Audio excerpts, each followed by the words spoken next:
Here is the voice of the working class, Rick Smith. And welcome, brothers, sisters, working class heroes. This is the Rick Smith Show. Thanks so much for being here today on the big program. Lots to get to, lots to talk about. I'm going to start with the thing that really set me off today. ProPublica came out with a piece today, said that the super rich, again, we already know this. This is another one of those things where I don't know why I was so ripped off today. I don't know why I was such in a funk as I read through this, because I already know it. We already know that the uber wealthy don't pay their fair share of taxes. We know that the Jeff Bezoses of the world, that the George Soroses of the world, very bipartisan on all sides of the political aisle. They love their tax cuts. They don't pay their taxes. And look, we end up footing the bill. So when ProPublica came out with this piece that said, look, many of the uber rich pay nothing. There were years that Jeff Bezos paid nothing. There were years that George Soros paid nothing. Good on the list. Elon Musk, there were years, nothing. Richest man in the world, nothing. Paying a lower effective tax rate than the secretary. And again, this is not new. This is what Warren Buffett said years ago. It's class warfare. His class is winning, but they shouldn't be. He identified the reality that he pays a lower tax rate than his secretary does. Something wrong there. Something horribly wrong. And again, we're told, this is one of those things that we're led to believe, that we have this progressive tax code. That the more we earn, the more we pay. The bigger our shoulders, the more water we carry. That kind of analogy, that our tax code is set up in a way that, kind of trying to level the playing field a little bit. We get the things that we need by taxing people who have enormous wealth. And also, part of the reason you have a progressive tax code is so that you don't have a handful of people with such enormous wealth that they can basically buy our government. I guess too late on that front, because we have a billionaire class that is so entitled, so powerful, that they get whatever they want. Now, understand, this is the weird thing for me, and this is kind of where I was focusing my attention as I was remembering back, years ago, because we've been told for a couple of generations now that we need to cut taxes, we need to cut regulation, we need to do all of these things. And give all these things to the wealthy because they're smart. They know what to do with money. They're not going to squander it, on things like a $500 million boat. They're not going to squander it on, taking their brother into space. They're not going to do those things. They know what to do with it.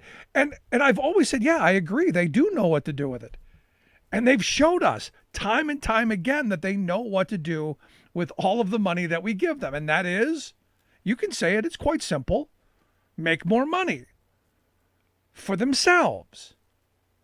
Not for the general public. There's no trickle down, because we were led to believe, and I keep hammering on this because it's important that you remember the history of how we got here. How we got to a situation where you have 600 billionaires vying to get on the Forbes 400.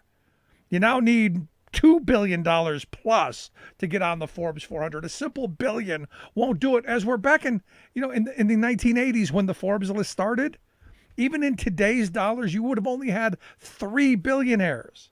So how did that happen? How did we create the largest billionaire class in the history of civilization? How did we do that? Well, simple. We did it by massive redistribution of wealth from the working class. We've stolen wages. We've taken health benefits away. We've decimated retirement security. And of course, we've screwed them over with education and infrastructure and all of the investments that we didn't make in the future of our country, while simultaneously running up a massive debt on the federal level so that we can have a billionaire class that has a couple of pet politicians. That's how we got here. So this is where my mind was today. I'm in this moment of just being ticked off. Not because I'm jealous of someone's wealth, but because there's a sense of fairness. You won the game. This is like, when you win a game and you refuse to shake hands with the people who lost. This is like when you win a game and you basically just taunt the opposing team. This is kind of how it is. Rubbing our face in the fact that we've created the largest billionaire class in the history of civilization, and we still can't get things done. And what's weird to me is, again, we're told that we have this progressive tax code, where the more income you have, the more you pay taxes. The Eisenhower tax code was truly a progressive tax code. It went up a small percentage every $2,000 you earned, all the way until infinity, or until you got into $1.6 million in today's dollars, which I think back then was about 200 grand. Every $2,000, your taxes went up a little bit, and you paid a little bit higher, a little bit higher, a little bit higher. Because we needed revenue to invest in roads and bridges and schools and hospitals and all that kind of stuff that our grandparents' generation left us. An infrastructure that was the envy of the world. I mean, we've been living off the investments of past generations for decades. This is not new. And it's because we've had to give, our dues dollars to the very wealthy. Now, what I found most just outrageous about this ProPublica piece, because understand, someone anonymously took a whole bunch of rich people's taxes and dumped them at their doors. So they got to go through all this stuff because it's obscene what they found. And what they found is that, the people who paid the most taxes were, oddly enough, the people who made between $2 and $5 million. They paid about 27.5%. That's the highest group. Now you go above them, it starts to go down. And when you get to that very tippy top place, like the top 25 richest people, their rate's considerably lower, 23%. I mean, it's 15.6%.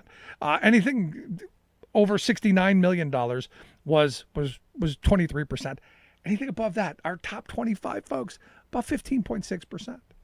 And you go, how's that possible? How did we get here? Well, they got lobbyists, lots of them, to fund these kind of things, which is why they're fighting tooth and nail against Biden's. I'll be honest, I wish it was bigger. I wish, like a lot of things, I wish Biden would move us in a much bigger direction, and a much larger tax increase. But he's trying to get, what was it, up to 39%?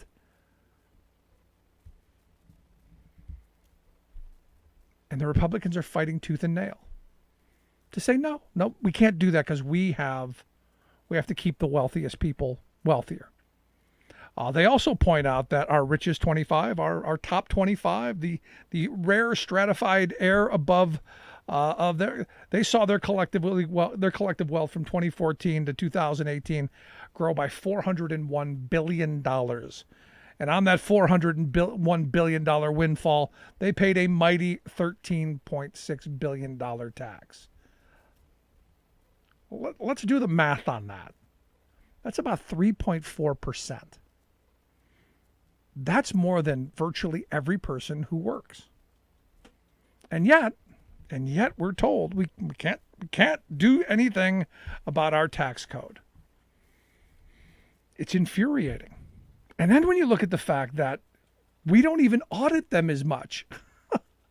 In fact, the people that we audit the most are poor people with incomes under 25 grand a year.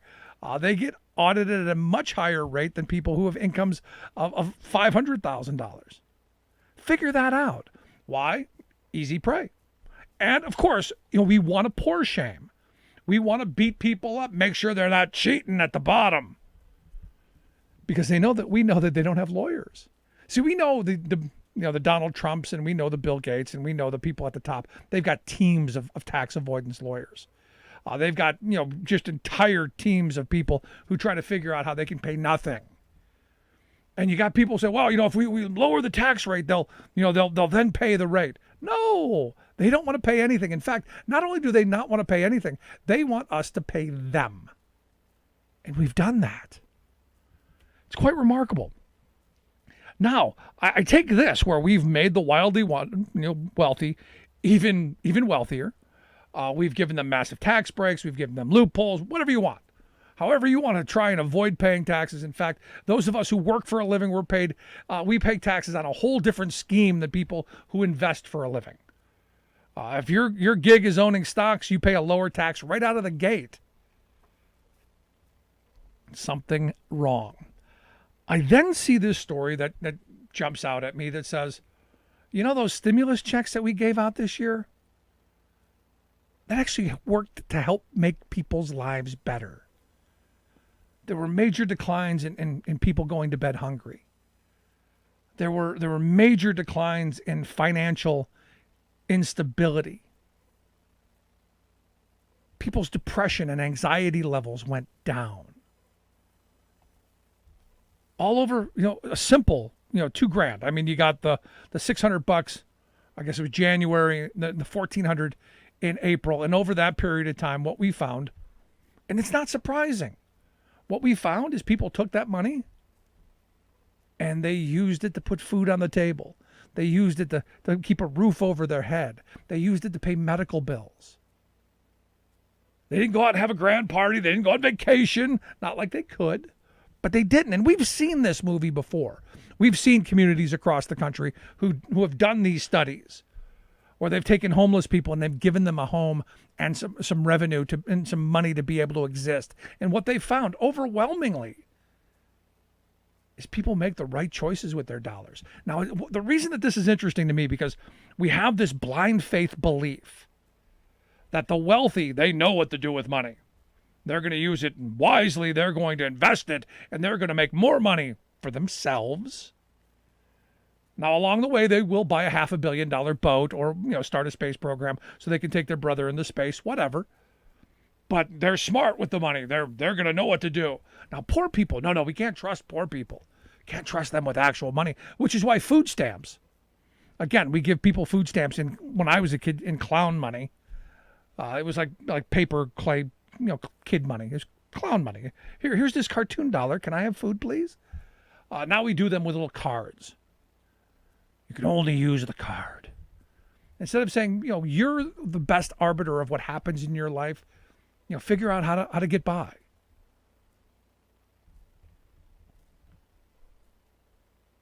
We're okay with the rich taking all the resources, but not the poor. And and I guess this is the kind of poor shaming that's been going on. And for me, this moment, and I'm looking at this Census Bureau survey that they've done. They're saying, look, this stimulus, it worked. This experiment of a social safety net helped people. Imagine that. I mean, we used to have a social safety net in this country until Republican policy and neoliberal policy came in and shattered it. We used to have the ability to say we don't want people to go hungry. We used to fight against homelessness. We used to make sure that we tried to get veterans a place to stay. I look at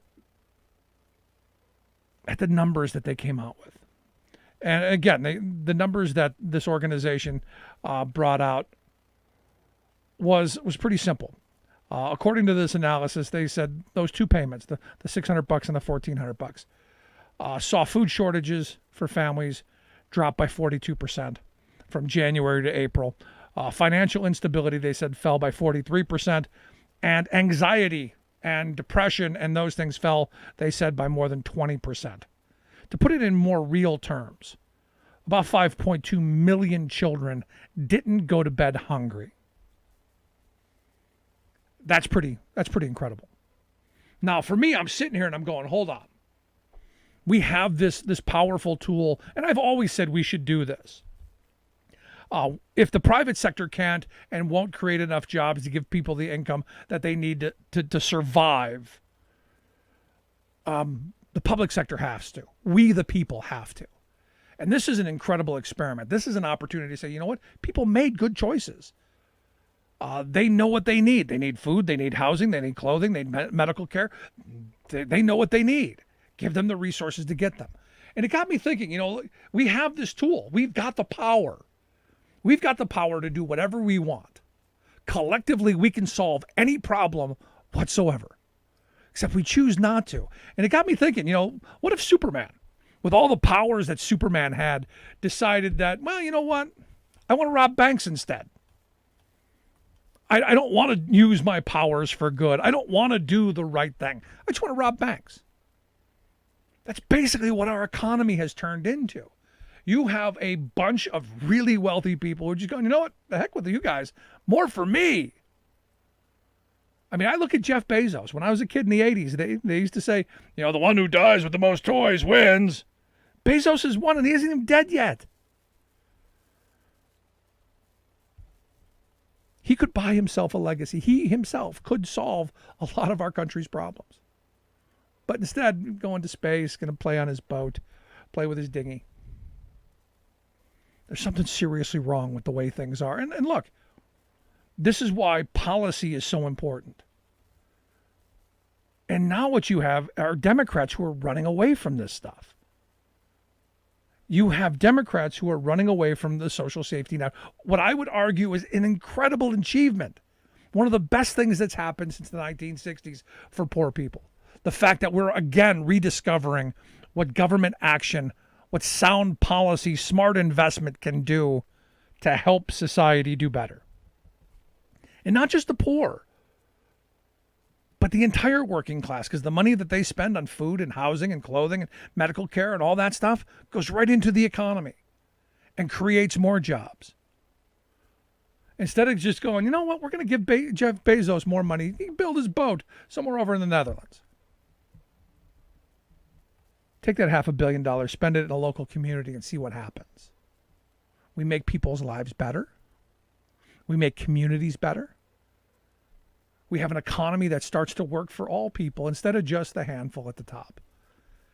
And for me, in this moment, while you've got Democrats who are running away from the unemployment insurance extension, I mean, even Joe Biden himself said the extra $300 is going to run its course in September. They're not willing to say, no, we want to continue that to make sure that people have opportunity. They're running from it, which I think is the wrong message. The right message is, how do we ensure that families get what they need? And if the private sector won't create the jobs that are going to help us get to that point, the public sector has to force the hand. To me, it is that simple. I'd love to hear your thoughts. You can email me, rick@thericksmithshow.com. Got a lot to get to, a lot to talk about. Going to take a quick break. When we come back, Robert Craig's going to be here to talk a little bit about Ron Johnson and the most recent crazy letter from him. Stick around. You're listening to The Rick Smith Show. Nothing more American than workers standing up, and the union gives a voice to win. On The Rick Smith Show. I'm Rick Smith, and this is Labor History in 2.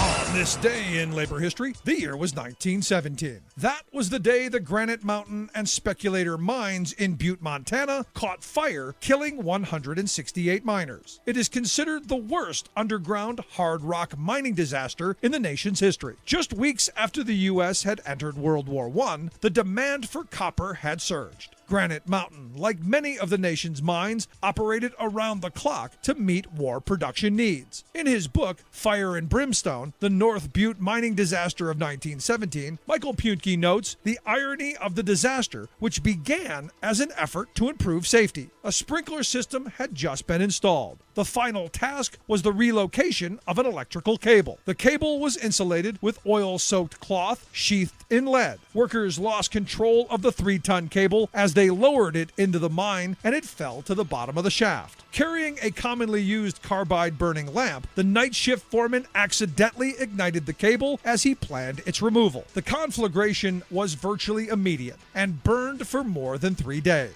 At the time, 415 miners were at work on the overnight shift. Smoke and gases quickly filled both mines. With no alarm system in place, those that could not escape succumbed to carbon monoxide poisoning. In 1996, a memorial plaza was dedicated to those who lost their lives. It details a slice of Butte's mining and labor history that culminated in tragedy.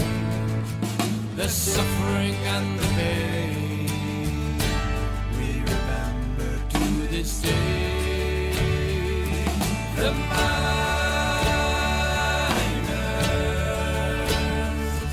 the miners.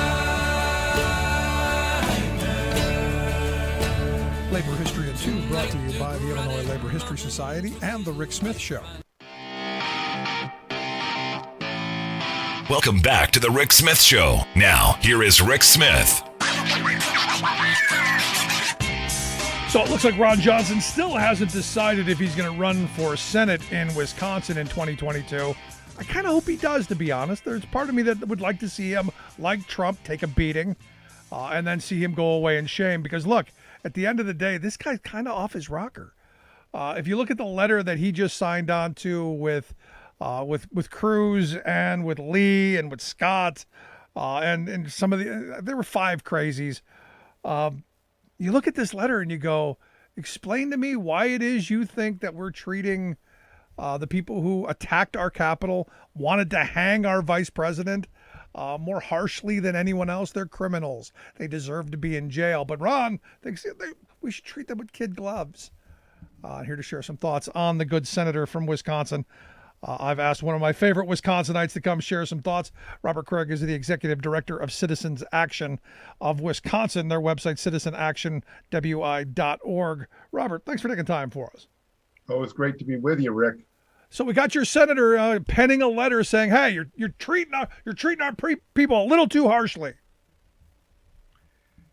Yeah, and you've seen the data. I mean, he's trying to make this, false equivalency between people who tried to commit an insurrection and overwhelm police officers and came there to interrupt a constitutional process. And one of the largest protest movement in American history by the numbers, and overwhelmingly peaceful. The Harvard Radcliffe Institute did a report on this where they looked at all 7,000 plus events that occurred in the Black Lives Matter protests from 2020. And of those, 96.3% involved no property damage or police injuries, and 97.7% of events, no injuries to participants, so bystanders or police. These were incredibly peaceful overall, and in fact, the violence that did occur often was from the police, right? Or was from right-wing agitators, or for a small group of left-wing folks who believe in violence as a solution, but it was not this movement. If you're going to have that many people turning out by the millions and millions in that many cities and that many events, there's going to be some stuff that happens, but that is a very different thing than what we saw with this insurrection. But I think the thing to think about, Rick, is you referred to the mental health of our senator from Wisconsin, or potentially, that maybe this is a really good reelection strategy because Trump overperformed because he turned out a whole lot of voters that the pollsters missed. He got 8% more than the polls in Wisconsin were measuring before the election. And maybe Ron Johnson is trying to simply redo that playbook and lean into where Fox News is, Newsmax, the One America Network, and just rev up that base in a midterm election. So maybe he's crafty and not crazy. No, that's an excellent point. But at the end of it, regardless if he's crazy or crafty, still selling out our democracy for his own gain. Yeah. Oh, absolutely. And he's been an ideological extremist since he got elected. Some never Trumpers very much promoted him at the time. People who have tried to, learn from their mistakes. People like Charlie Sykes, who's now all over MSNBC, was regularly promoting Ron Johnson early in his career. He upset Russ Feingold. And he had the 2 perfect elections because Feingold, there was a rerun election, 2010 and 2016. What could be 2 worse years to run for U.S. Senate as a Democrat in Wisconsin? But he's gone a beeline to even more extreme right, really in many ways the most loyal Trumpy in the Senate. The others are, and in fact, what's been odd about his performance is, whereas Josh Hawley and Ted Cruz were shameless before the insurrection, they backed off a bit and tried to look at senators in the hearings. It was Ron Johnson throwing out the red meat, saying that maybe the protesters were Antifa and not really from the right. Now, apparently, they're victimized and are being harassed by the Department of Justice per the letter, right? So it's hard to know which one is which. And about his fear, how he would have been if he wasn't afraid of them because they were God-fearing Americans, I guess, because he thought they were conservative and predominantly white. But then he would have been terrified it was Black Lives Matter protesters. And everyone went after the racism in the mainstream media for that, Rick. But I think even more significant is the assumption that the Black Lives Matter movement ever plotted anything like an insurrection, right? And so that equivalency is gross as well, not just the obvious racism, being afraid of a multiracial movement and not being afraid of white supremacists, basically, who are trying to violently overthrow the country by preventing the certification of an election of an American president. Right. But here's the thing. On January 6th, I was reading the Parler accounts of the people there. I was reading the social media of the people who were planning to attend what they believed was an opportunity to stop a presidential election from being certified and overturning that election and reinstalling Donald Trump as the president. This was not we're going to have our voices heard. We're just taking our grievances for redress. No, they went with the specific goal of stopping the certification of that election. And by force. And they really put together some real gallows, not fake. And they were really after Mike Pence and Nancy Pelosi and anyone else they get their hands on, like members of the squad, like AOC. And it's very lucky they didn't get a hold of anyone, actually. It was a close call. It's actually, and this is why there needs to be a bipartisan commission, Rick, a real one, is hard to believe that there was not a stand down order coming from the Department of Defense and from Homeland Security, because they just left the ill-prepared Capitol Police without intelligence and out backup for hours and hours. Yeah. It's just very suspicious. So we really need to get to the bottom of that. They're clearly Trump called for them to do it, called them to Washington, changed the date of the event to be on the certification day. It was supposed to actually come much later. And then also, directed them over there. There's no question about the whole thing. And but there's still a lot we don't know about how this happened. But as you know, in coups around the world, one of the oldest tricks in the book is to stand down the defense system, right? So that you can go in and do your business, so to speak, by disrupting a constitutional government and taking power.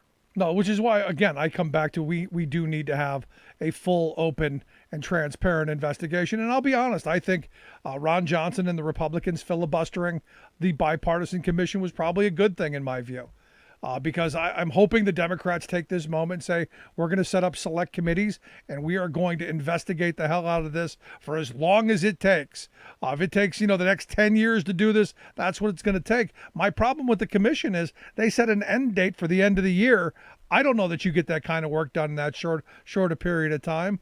But the Republicans did us a favor and said, go ahead, investigate until the cows come home. And apparently shocked Joe Manchin, according to press reports. He's very flabbergasted that we didn't get bipartisan cooperation, which is bizarre. That's partly why we have a problem with him. But I think you're right that this was going to be a lame, watered-down commission, and now let's do a Benghazi-style commission with something really to investigate, not a trumped-up political charge. And they don't want that information to come out, and they have a lot to hide, I think. I think that's what Mitch McConnell knows. He has a lot to hide. But I'd also say, since we're held up by the filibuster now and by 2 Democrat senators, I think maybe we have an independent party of 4 senators that also include Murkowski and Collins.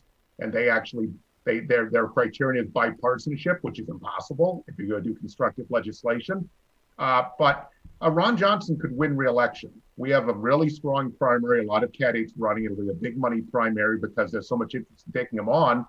But this is a very closely divided state. And off your election where you can rev up that base all over the state of people who are revved up and made rabid with hatred every night by Fox News, which has gone far right to fend off the threat from farther right media, upstart media sources, that this is going to be a really hard, a $30 million race, and Ron Johnson could be reelected. So, here in Wisconsin, we're really focused on reelecting the governor, because otherwise they're going to set it up so the legislature can steal the 2024 election and name the electors if they have a Republican legislature and a Scott Walker-like Republican governor. And then, of course, control of the Senate is absolutely critical. And we really need to pick up Wisconsin and Pennsylvania, in my mind, are the 2 top seats we have to flip. in 2022. No, it'd be nice to pick up Ohio and North Carolina as well, Yeah. but you're right. Wisconsin and Pennsylvania are the two must-get seats, so that we can at least hold on to the Senate and maybe undo some of the damage from Sinema and Manchin. But here's the thing. I mean, I hear what you're saying about revving up the base.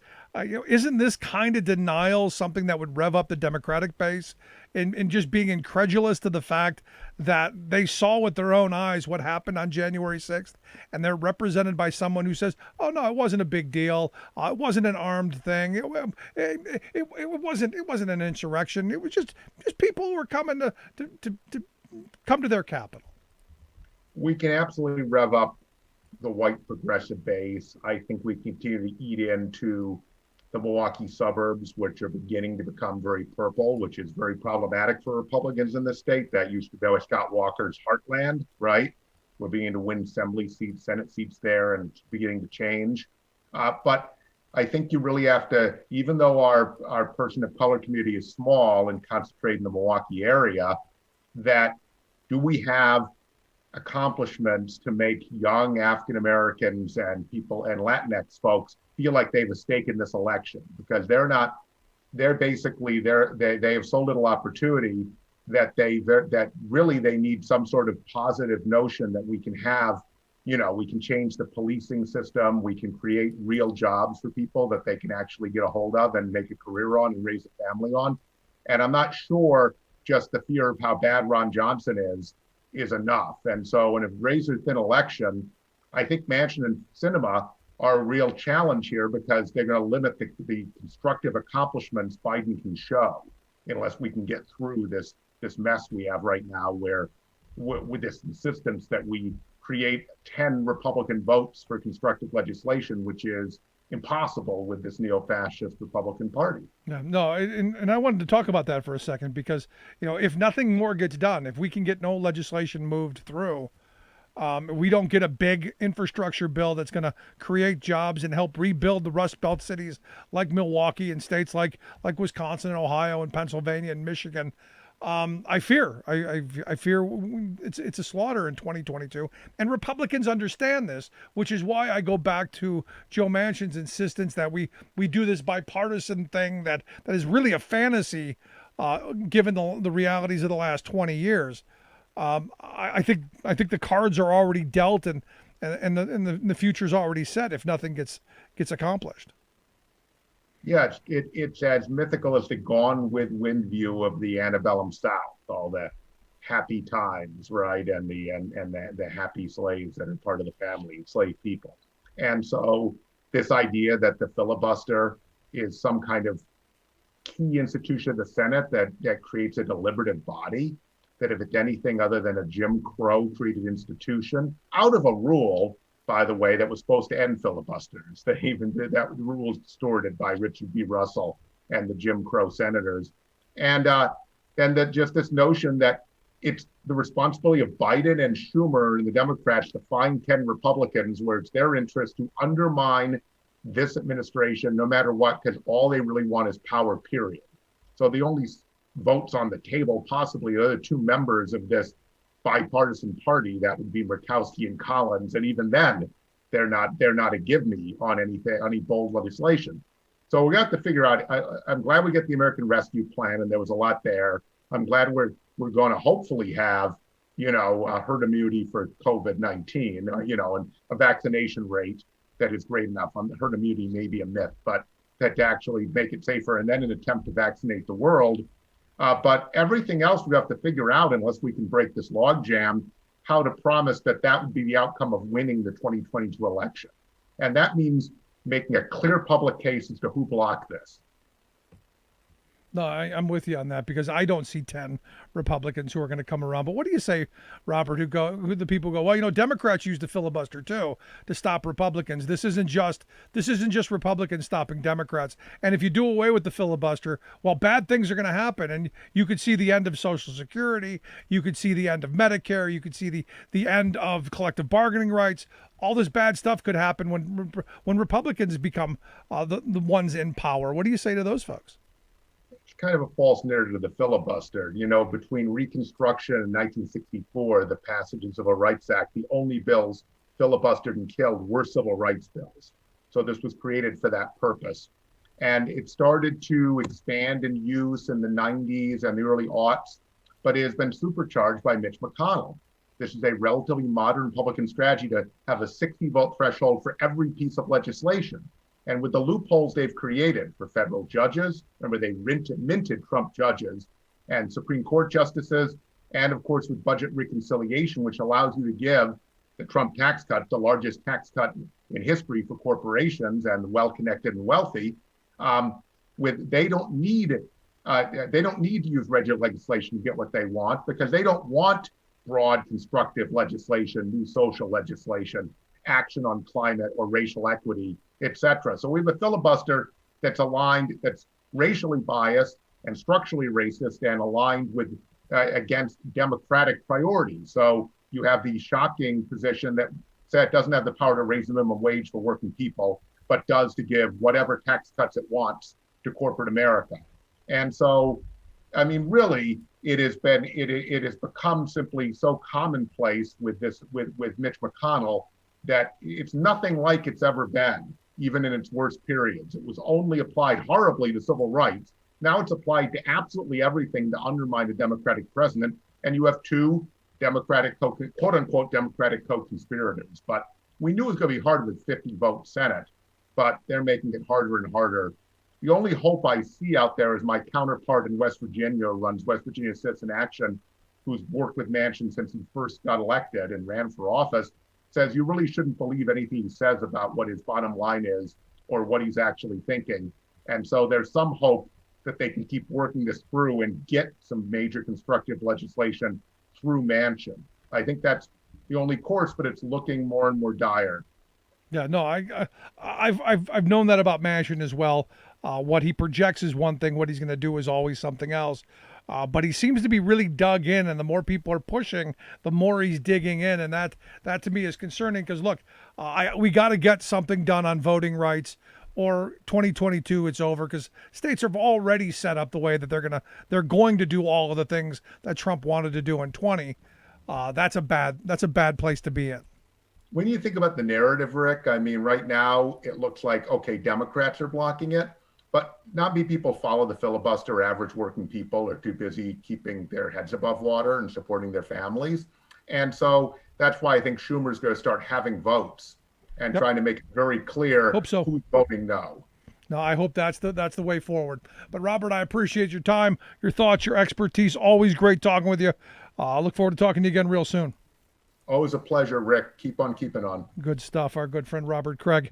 He is the executive director of Citizen Action of Wisconsin. Make sure you check out their website, citizenactionwi.org. We'll get links out on social media. Quick break. Right back. Stick around. Remembering that united we bargain, divided we beg. Rick Smith.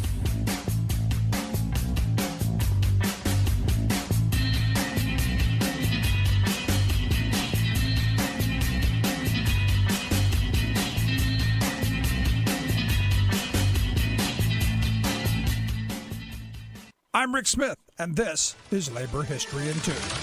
On this day in labor history, the year was 1904. That was the day that John Carley, a union miner, was shot down in Dunnville, Colorado. Carley was part of a strike in the Cripple Creek gold mining region. The miners had gone out on strike in support of workers at the Standard Mill in Colorado City, which processed the mined ore. Colorado Governor Peabody was determined to break the strike. He called in the state militia, who joined forces with company army gun thugs, with 1,000 rifles and 60,000 rounds of ammunition to back them up. General Sherman Bell, a veteran of Teddy Roosevelt's Rough Rider Squad in the Spanish-American War, led the National Guard. During the strike, one of General Bell's deputies is said to have declared, "To hell with the Constitution! We aren't going by the Constitution." This pretty much summed up General Bell's approach to the conflict.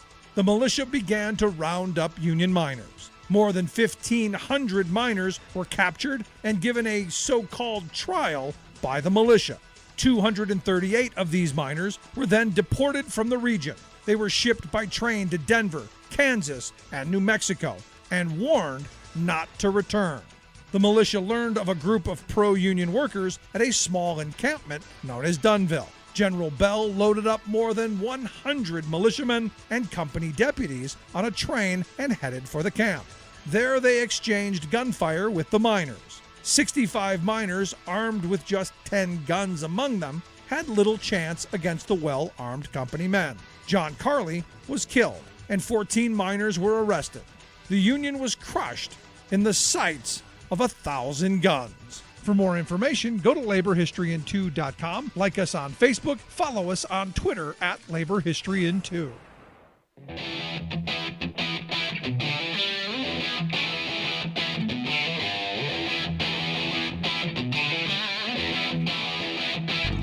Welcome back to the Rick Smith Show. Now, here is Rick Smith. So some good news today out of the Senate. I know it's easy to complain about the Senate, and I have done a lot of that.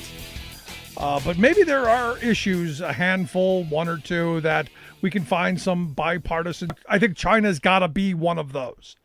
I think given the realities of coming out of this pandemic, realizing that we've given away our manufacturing base and we can no longer support ourselves, I think it's gotten some folks awakened, which is why today we saw the vote. What was it? 68-32 was the vote. You got 19 Republicans to come along with the Democrats, including Mitch McConnell. Pretty impressive. On the U.S. Innovation and Competition Act, for me, the biggest part of it all was that 8 Republicans, 8, voted not to strip prevailing wage from this legislation. To me, that's enormous. I kind of think they don't know what it is.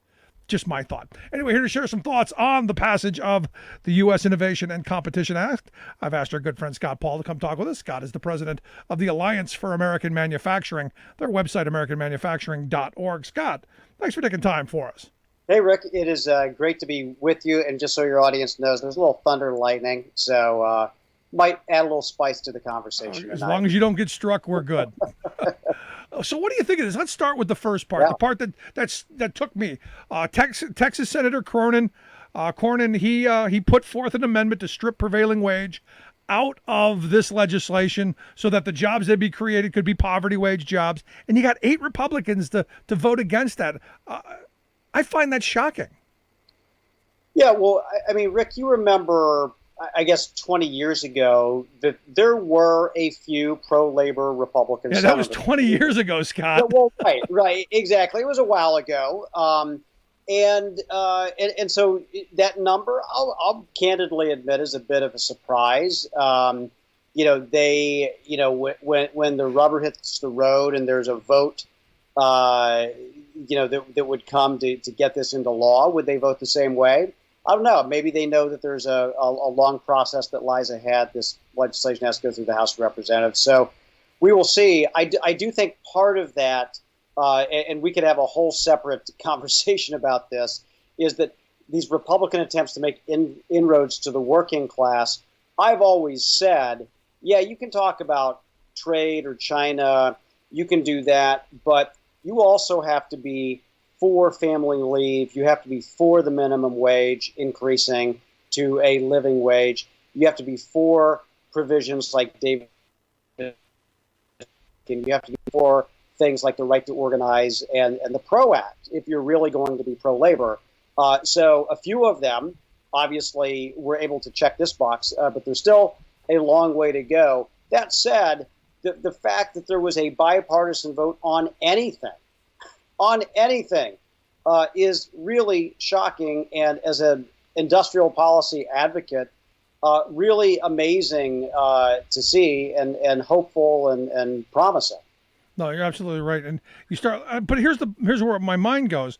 You go, look, our auto industries, was shut down for a while because we didn't have the semiconductors that we need to do things. We don't have critical components. So I look at the Republican Party as, and you could disagree, and that's okay, as wholly owned subsidiary of corporate America, along with a good portion of the Democrats. So when corporate America is saying, hey, we need something, it's not surprising that the Republicans come and help get that. And they're talking about, what, $50 billion over the next 5 years to subsidize only semiconductor manufacturing. That tells me that they know that this is a major shortfall in our economy. Well, 100%. And you think of all the industries. I'm just looking around your studio and how many semiconductors there must be just there alone. I mean, we all depend on them in everything. And the automotive sector, telecommunications, even things like fitness equipment. I mean, there's a lot of semiconductors out there. It's an important part of our digital economy and technology. And so, 50 billion sounds like a lot of money. I'm going to say, obviously, I think some Republicans like this because there was a lot in it for big businesses. But there was also a lot in this for working people as well. And that's something that distinguishes this piece of legislation. It's not perfect, but it's not like businesses get ahead and workers get left behind in this. That's simply not the case. And so I do think there's some sense that if we are going to successfully compete with the Chinese government in the future, that we got to be in this together, speaking with one voice. And at least for one day, the Senate was able to do that. But semiconductors are the tip of the iceberg. I mean, there's a lot of other serious manufacturing challenges out there, both from a policy perspective. You look at trade policy, which this bill really didn't touch, and you look at things like that.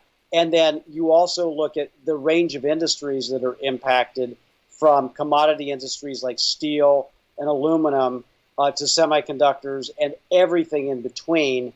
So this may sound like a major investment, but we are playing a lot of catch up here, just like we are on issues like infrastructure investment. This will allow us to be successful. This doesn't guarantee us to be number one in the future. It's going to take a lot of hard work to get there, but at least we're not sitting on the sidelines anymore. No, this is something we have talked about for a very long time. China's been planning the next generation of jobs going to them in aerospace and pharmaceuticals and robotics and 5G technology and all of these things that we've kind of just ceded to them. It's not even like we were competing, because we were sending our jobs over there. Corporate America saw China as the future. The Chamber of Commerce was the main pipeline to shipping jobs overseas, because shareholders were making tons of money. And it's this pandemic, I think, at least I believe, that's kind of shaken us awake and gone, or at least some of us. I've always been against this, but some of us have gone, we're and I hate to use this word, but we're at war, and we've been at war for a very long time, only we didn't realize it. Yeah, that's absolutely right. And I know you and I agree, and so your listeners know, that we're talking about the Chinese government here. We're not talking about Asians. We're not talking about Asian Americans. We're not talking about Chinese citizens. We're talking about the actions of the Chinese government. And not only do they oppress their own citizens who do not agree with them, and also ethnic minorities, but they have this range of economic policies that allow their firms to get ahead at the expense of everybody else. And that's the problem with their policies. And we've seen tens of thousands of manufacturing facilities close down in the United States over the last 2.5 decades. We've seen millions of manufacturing workers lose their very middle class benefits. And we've also seen, the vulnerabilities that cost us as a society. During the pandemic, we couldn't supply our own PPE. We are running out of semiconductors. In fact, we're flat out. We've got to build more plants to make that happen. And we're behind in the race for electric vehicles. And so what I like about the Senate bill, and also I think what the administration has been doing, is they understand that you have to cross some lines here. In the past, the U.S. government was never willing to do anything that would have violated the World Trade Organization commitments that we made, or some tenet of free trade. But this Senate bill, for instance, has incentives for electric vehicles if consumers buy them, with an important caveat: they have to be made in America. That was something that Obama was unwilling to do, in the Cash for Clunkers program. If you'll remember, back in 2009, there was Cash for Clunkers existed, and people took advantage of it, but there was absolutely no requirement that those vehicles had to be made in America. And so the Senate bill, it has it in there, and it got a huge amount of support. And so I'm thrilled to see us making policy advances like this, because it's going to be beneficial, obviously, to our security, but also to job creation in the manufacturing sector. No, and on that war front, because a lot of people want to shy away from it, especially my lefty friends who say, no, we can be friends with the Chinese Communist government, and maybe we can, but not on this line, because on this war front, we're seeing the Chinese government becoming much more aggressive. We're seeing the rhetoric coming out of the Chinese state media much more aggressive.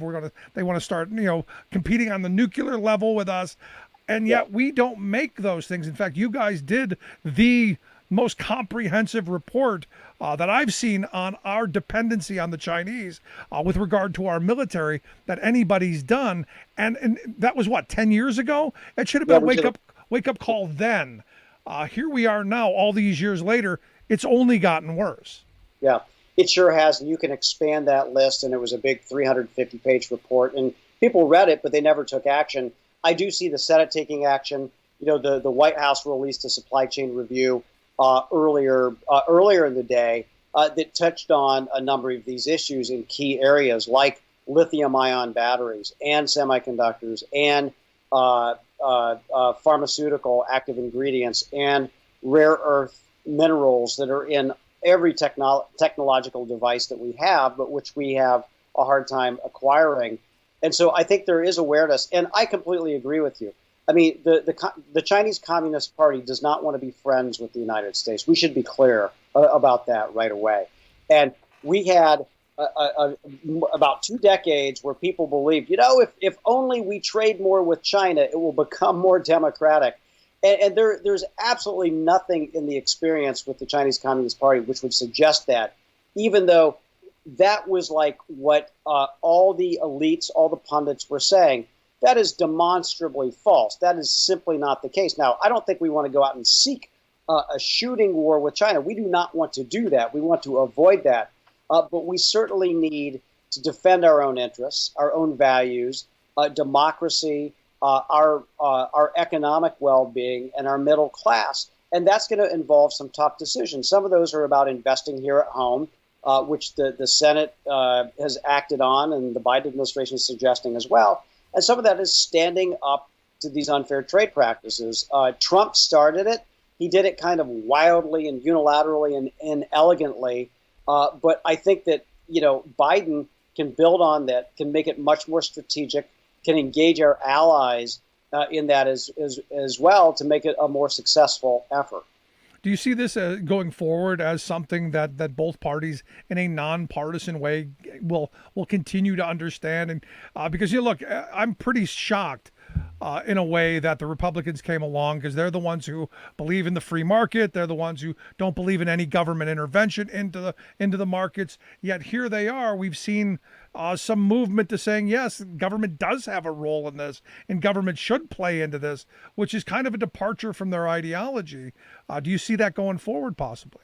Yeah, I do. And obviously, about half of them still feel that way.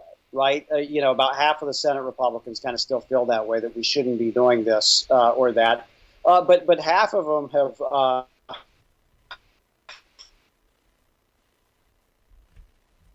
on the other side. And I do think it's this sense of urgency and desperation that you have to divorce yourself from philosophy when you see that philosophy failing. Right. And you have to be willing to be pragmatic and to try different things, and the stakes are too high, because if we get behind China on all of this, it does threaten our economy and it does threaten our security, and that's I think that's a wake-up call. And so there may be many different reasons for doing what the Senate is doing, and what we hope the House of Representatives will follow through on as well. But we're happy, that it's bipartisan. I can't imagine anybody thought the Senate would do anything bipartisan this year of substance. And yet, I'll give credit to Senator Schumer. He stuck with it. He stuck with this process. The bill is not perfect. There is stuff that I'd like to get out of there, Rick, just like everybody else, and hopefully we can. But to their credit, I think Republican senators like Todd Young, John Cornyn were willing to see this through. And so it does strike me that this is one of those rare bipartisan moments, and that there's a lot of support for advancing American interest, and in particular, revitalizing manufacturing. No, and that's something that the Biden administration has, Joe Biden's been talking about for a while. And one of those commitments that as a country we should be making, because I go back to that war frame. The reason I was told we won World War II is because we had the capacity to change our industrial might and make it a war production machine. We don't have that same kind of production capacity, and this is a different war front. Semiconductors being on that war front, cyber security being on that war front, the technology, the 5G technology that we're so far behind on. For me, this is that ramping up to protect ourselves from those attacks. Yeah, that's absolutely right. I mean, obviously, that type of security concern is going to look a lot different than it did a generation ago. But we are, and part of this is because we just we had this mantra for so long, not you and I, but MBAs, the ruling class, all of this, that you can design it here, you can make it somewhere cheap, and everybody will be better off. Well, we know that's not the case. Yes, shareholders are better off, but the working class is certainly not, and our security has suffered. And so as we're trying to engage in these industries of the future, we're actually having to borrow know-how, ideas, capital from overseas to do it, because we fell behind on things like lithium-ion batteries or wind power or solar power. And to Joe Biden's great credit, he wants to have it be homegrown, and I'm 100% in favor of that. And it may take a tiny bit longer than environmentalists want, but at the end of the day, it's going to be worth it, because it means we're doing something about the climate, we're doing something about security, and we're doing something about American jobs and rebuilding the middle class, which I think ultimately will build more political support for the goal of having a more renewable energy future in the United States. Yeah, it's something we need. Last question I've got for you. You said it's got to go through the House. The Democrats control the House. What are the chances that this gets shot down in the House? Well, look, I do think that there will be a competition package. I don't know when the Speaker will schedule it. I will say I've known Nancy Pelosi since the late 1980s, and she's been concerned about China and human rights and economic practices in China for a very long time. I remember being on the floor of the House of Representatives. I was working for the House Democratic Whip David Bonner at the time, and Nancy Pelosi gave one of the closing speeches against normalizing trade relations with China back in 2000, which looked like a really wise decision, more than 20 years later. And so she's got a personal interest in this. And I think there's wide support in the caucus for doing something about it as well. Yeah, we need to get something done. Like you said, it's not perfect, but it's a start. We need to be investing in our domestic capacity to build research and development and manufacturing without question. But Scott, I appreciate the time. I appreciate your information. As always, good stuff, my friend. You bet, Rick. Keep it up. All right, good stuff. Our good friend Scott Paul, president of the Alliance for American Manufacturing. Make sure you check out their website, Alliance for AmericanManufacturing.org. We'll get links out on social media. Quick break. Right back. Stick around. Remembering that united we bargain, divided we beg. Rick Smith.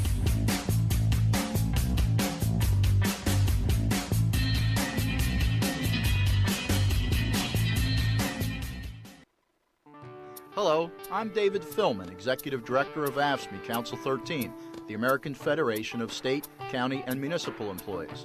A union of over 1.4 million strong and growing, AFSCME is gaining improvements in the workplace all across America. And right here in the Commonwealth, more than 95,000 AFSCME members make Pennsylvania happen. Highways, libraries, hospitals, parks, offices, prisons. classrooms, museums, courtrooms. You'll find AFSCME members at work in all these places and many more. I make Pennsylvania happen every day. I make Pennsylvania happen every day. Today's AFSCME members take on public service jobs as diverse as they are, not for the recognition, but for a better Pennsylvania. For more information, please visit our website at AFSCME13.org. Labor is changing, so is your labor union. We are AFSCME.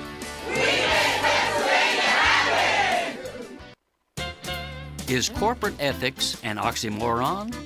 Do you have to be a jerk to be a successful CEO? Is exploitation the only path to profit? The good news is that many companies, big and small, in the food economy are blazing a different path through Wall Street's jungle of greed, demonstrating that money and morality can be compatible. Texas supermarket chain H-E-B, for example, has drawn an intense loyal customer base by 1. Investing in good wages and benefits for employees, 2. Showing up in such emergencies as pandemics, hurricanes, freezes to give essential supplies and hands-on help, and 3. Being an involved and supportive neighbor to the hundreds of unique communities it serves. Also, Maine Grains is relocalizing the business of milling grain by working with local farmers who had been abandoned by global grain marketers. They're producing flours from heritage grains, boosting the local economy in the process. Then there's Bob's Red Mill, which also mills its products from diverse natural grains, and it's 100% employee-owned. These are part of a rising business alternative to the selfish profiteering ethic of Fortune 500 titans. Called certified B corporations, they definitely exist to make a profit, but they're equally focused on having a positive social impact, prioritizing fair wages, environmental protections, and healthy communities as core elements of their missions, even making those goals legal requirements of their corporate charter. This is Jim Hightower saying Ben & Jerry's and New Belgium Brewery are just a couple more of some 3,800 other businesses now organized as B Corps. Though not pretending to be perfect, they're at least striving to be more than money grubbers, instead trying to contribute to the common good. For more information, go to bcorporation.net. The Hightower Radio Lowdown is made possible by you lowdowners who subscribe to our monthly newsletter, The Hightower Lowdown. You know who you are. Thank you. Welcome back to the Rick Smith Show. Now, here is Rick Smith. So I'll tell you, I'm looking forward to the big Trump-O'Reilly tour, whatever that's going to be. I think the more Trump is out and about, I think the more people are going to realize that they're glad he's gone and the reason that he lost. So by all means, I hope O'Reilly trots him all over the country. I hope they've got falafels and loofah sponges at every stop and grab her by the you-know-what tour, all of that stuff. I'm really looking forward to it. I may actually pay attention. I didn't watch the speech in North Carolina. I may actually. But here to share some thoughts on the big tour, I've asked our good friend Max Burns to come talk with us. Max is a Democratic strategist, also a columnist over at the Daily Beast and NBC News. Max, thanks for taking time for us. Thanks for having me anytime. So the big tour, I guess it's going to be like kind of just like a sit down kind of interview tour, not the kind of rally stuff that I was expecting. Is this what I'm getting? Who knows? I give Donald Trump 5 minutes sitting in a chair talking to Bill O'Reilly before he gets bored and stands up and just starts taking questions from people. But it is interesting to see the ways now without Twitter that the former president is finding to try and stay relevant and get in front of people. None so far have worked, but he sure seems to have no shortage of energy in trying to get in front of people. Yeah, he had that blog for about 6 minutes. Yeah, the rest in peace. I saw that was gone. There was a study out, I think, in the Washington Post just this week that showed how significantly Donald Trump has vanished from American public life just from being deplatformed off social media platforms. And it makes you wonder what this country might have been like had we done that 4 years ago, 5 years ago, when he first started violating the rules. And right. Maybe we would have seen the Donald Trump, Bill O'Reilly tour in 2016. And I would have been okay with that. I may have actually promoted it. Now, I find it interesting, two disgraced Republicans. I know Bill O'Reilly likes to pretend that he's an independent, but two ideologues running around. I think it's all about cashing in and fleecing the flock. But do you see anything for them in this? I mean, do you see anything for Trump in this whole thing? Yeah, I think for Trump, there's recognition, which is really what he's going for. And he's also, with his rallies, looking to sort of get back out in front of his base and get them in line ahead of the 2022 midterm elections. And there's a lot of evidence to show that when he gets out in front of these voters, that works, and they do fall in line behind him. So this is Trump getting out there. For Bill O'Reilly, I think he's just glad to be able to leave his house. I don't think the last time he's been outside was maybe 2018. But here's the thing. There's got to be a point, at least I hope, there's got to be a point at which the Republican faithful go, I'm tired of hearing that 2020 was stolen. I'm tired of hearing the same old rhetoric without any evidence. Because we've heard all the tales, we've heard all the anecdotal evidence, but when they stepped into a courtroom with the person wearing the robe and slapped their hand on that book that they say they love so much, and swore to tell the truth, the whole truth, and nothing but the truth, they didn't bring any of that stuff in there. So at some point, doesn't that have to break down? You see, had you asked me that 6 months ago, I'd have said yes. But looking at the information we have now, it seems like, if anything, this is the one thing that Republicans need in their minds, is to have Trump out there. What a lot of Democrats, I think, have overlooked is how completely financially dependent the RNC and the Republican Party in general is on Donald Trump. All of the fundraising that they've done has gone through Mar-a-Lago. So they are, whether they like it or not, attached at the hip to him. And they need him out there if they want to stay competitive. Whether that's good for democracy or even for them is a much tougher question to answer. Yeah, I don't see how it's good for democracy, but I certainly don't see it as any good for the Republican Party, because at one point they used to have some kind of principles. I mean, I have had, spirited conversations with honest conservatives. They are few and far between to be found today, but they used to exist. They're now kind of a party just in a drift, only about power, only about dominance and grievance. Yeah, and there were talks a couple weeks ago about another attempt at forming a third party, the Project for American Renewal, or Plan for American Renewal, they called it. But I think in a lot of ways, that's just posturing. This civil war in the GOP has happened. The Trump faction won decisively. We see that with the rise of Marjorie Taylor Greene. We see that with the complete financial capture of the GOP by the Trump wing of the party. I hate to break it to a lot of these disaffected Republicans, but it's time to find a new home. You're not getting your party back ever. Ever? You don't think at some point they wake up to the Marjorie? Because look, I think that when Trump goes away, if he dies or whatever, because he has some level of charisma, he has some level of salesmanship. He really knows how to turn a phrase and keep people engaged. When I start looking at idiots like Marjorie Taylor Greene and Lauren Boebert, I don't know how they move that party in that same direction once he's gone. And that's the big secret behind the show, is that while everyone's looking at Lauren Boebert and Marjorie Taylor Greene, the base loves them. They get people donating money. People love to support Marjorie Taylor Greene. Supporters have a fanatical love for her. They financially donate far more than the average politically active American. And that's great. But my concern is these people like Ron DeSantis, like Josh Hawley in Missouri, who have perfected the policy aims of Trumpism without looking like complete morons all the time. Yeah.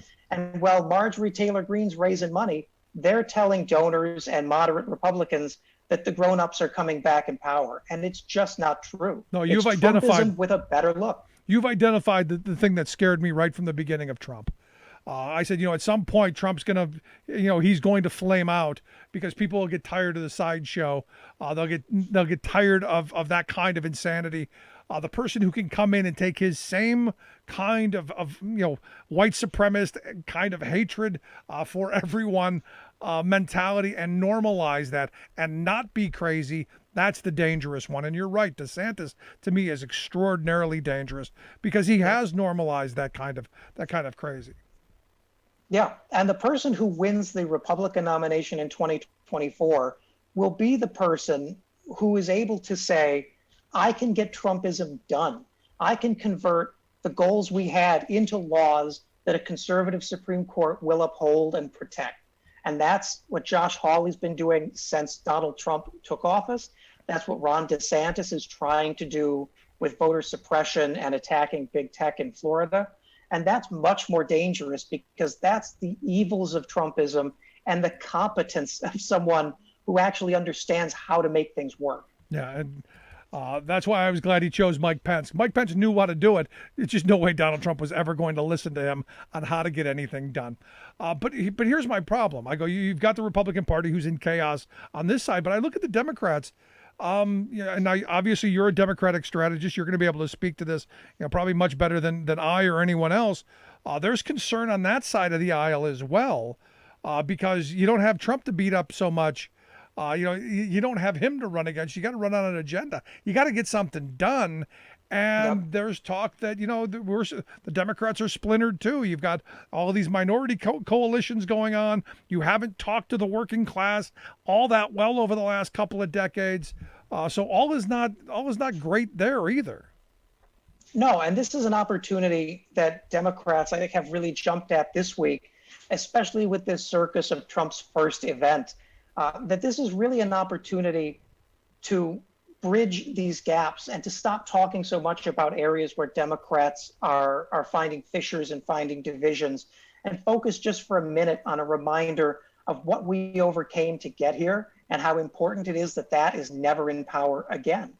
And you're right. I mean, there are serious cracks within the Democratic majority right now that need to be addressed. But this gives some very needed breathing room for people to cool down a little bit and maybe try and get some sort of working consensus. No, I said, after Joe Biden won the election that the electorate was, I think, smarter than I was. Joe Biden was my fourth choice.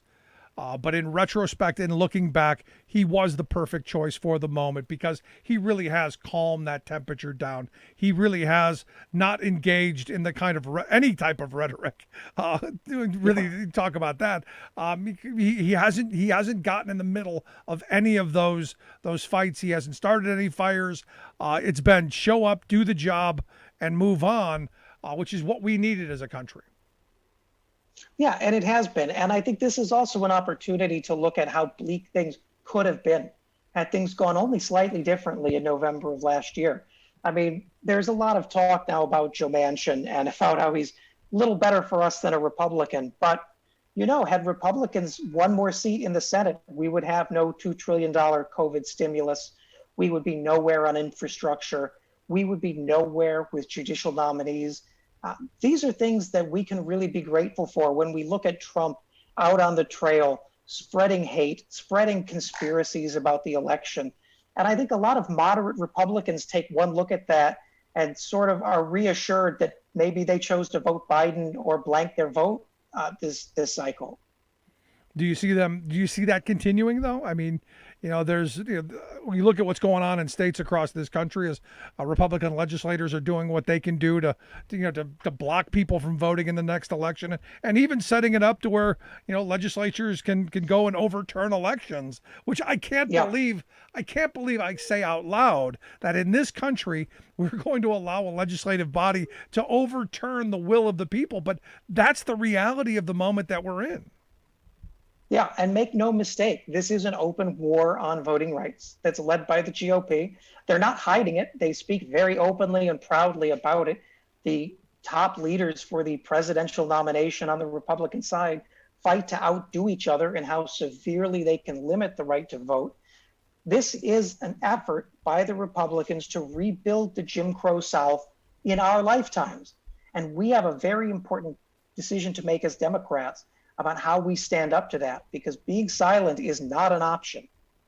No, I'm right there with you. Now, I had always been someone who was against getting rid of the filibuster, but I'm in this moment right now that we're in a different time. We've got a Republican Party that will vote for none of the priorities of this administration.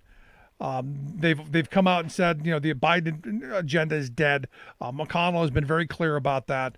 They have proven time and time again that they're going to amend things to death and then not usually vote for it anyway. Today, the China bill being, one of the few bipartisan moments that I can recall. I'm curious your position on this, because you've written extensively about Manchin and the filibuster, and the position you've taken, I think, is probably a pretty good one.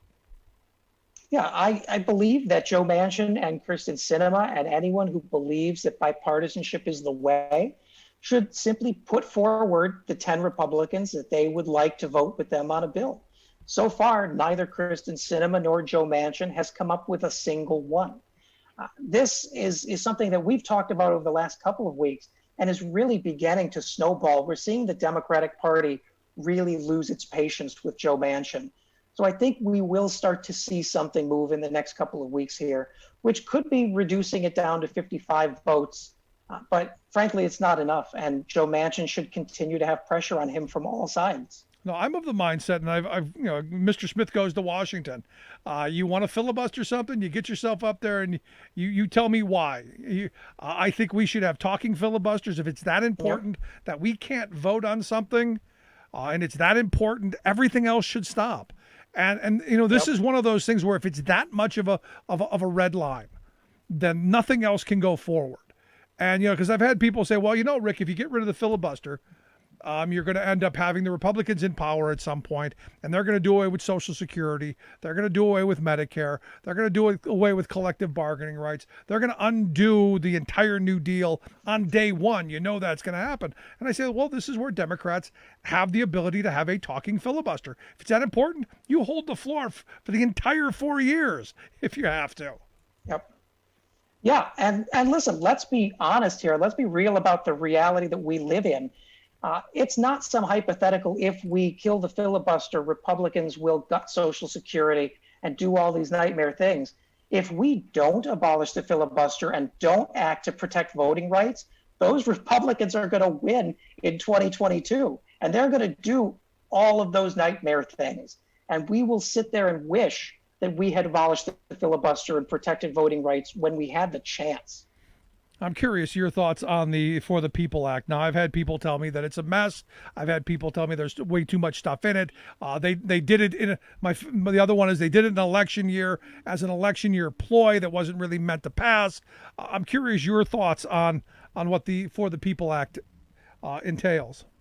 Well, I've spoken with a lot of the lawmakers that have been involved in pushing this, and it is certainly not a ploy. It is the strongest defense of voting rights since the Voting Rights Act. This restores huge portions of voting rights protections that were cut by the Supreme Court. It makes it much harder for people like Ron DeSantis to strip the right to vote and to overrule voters, to enact voter suppression. It takes things like what's happening in Georgia, where they're stripping state officials of power to oversee elections, and makes that much harder to do. These are things that should not be partisan. The only reason we are having this fight is because one party's political existence depends on this not passing. No, I mean, and while they're, and this is the part that gets me. We're having this conversation about being bipartisan, and yet you look at states across this country who are ramming through voter suppression and voter theft tactics in a very partisan way. And we don't hear the same kind of complaints from the other side of, oh, we need to steal your vote in a bipartisan way. This is the irony of the moment that I see. Yeah, and it's such a fixation on bipartisanship that we don't realize there's going to be no partisanship, because there will be no Democrats in elected office if these voter suppression laws pass. I mean, we're talking about overturning elections. There's a time to sit at the table and negotiate, and a time to protect the country. This is a time to protect the country. Yeah. And this is where I go and, because I have people who say, well, the For the People Act, there's too much, it's a mess. And here's a bunch of reasons why. And I say, well, if that's the case, isn't that what the legislative process is for? Isn't this where we hone this down? If you really did have Republicans who had any interest in ensuring that people have the right to vote, engaging in that process is how we get legislation done. We're not doing that. Yep. We're just basically going, oh, they're going to filibuster? Well, we're not going to even move on it. I want to vote every day. Yeah. And that's the nut of it, is that we're not disagreeing about policy. We're not saying this is how a bill can be better. It's Republicans in a unified way denying the operations of government at all. That is not what the founding fathers intended. That no one intends a government so dysfunctional it can't protect itself from attack. And that's what we have right now, unfortunately. And Joe Biden and Democrats need to step on the gas while we have the chance. Yeah, while I got you, final thought.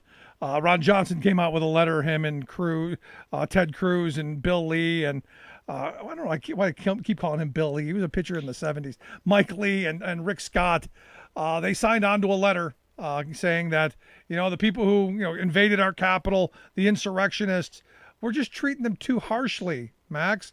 We're treating them badly. We're treating them too harsh.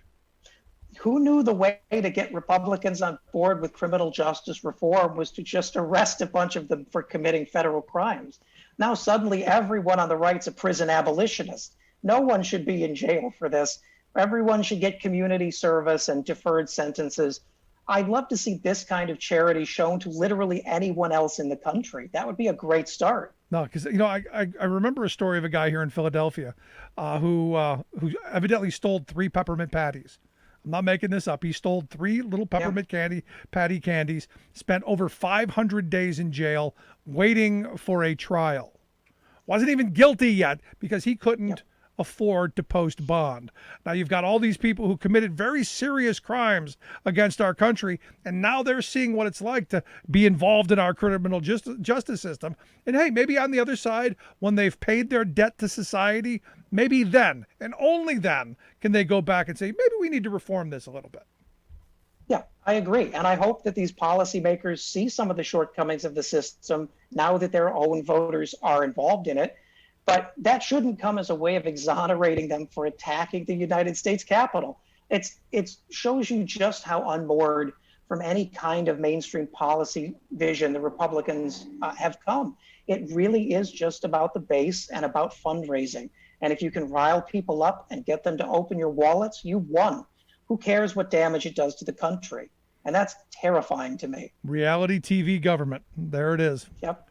Sad stuff. But Max, I appreciate the time. I appreciate the work that you do. Hope folks will check out your most recent article on the upcoming Trump rallies, how it's going to help Democrats remind voters why they didn't reelect him. We'll get links out so people can take a quick look at that. Max, I appreciate the time. Always great talking with you, my friend. Thank you. Anytime. Good stuff. Love to hear your thoughts. You can email me, rick@thericksmithshow.com. Going to take a quick break. Right back. Stick around. You're listening to The Rick Smith Show.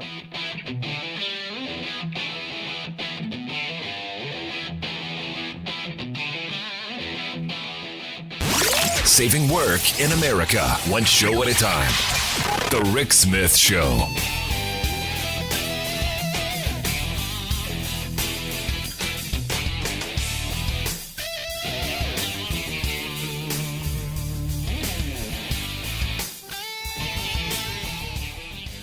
I'm Rick Smith, and this is Labor History in 2.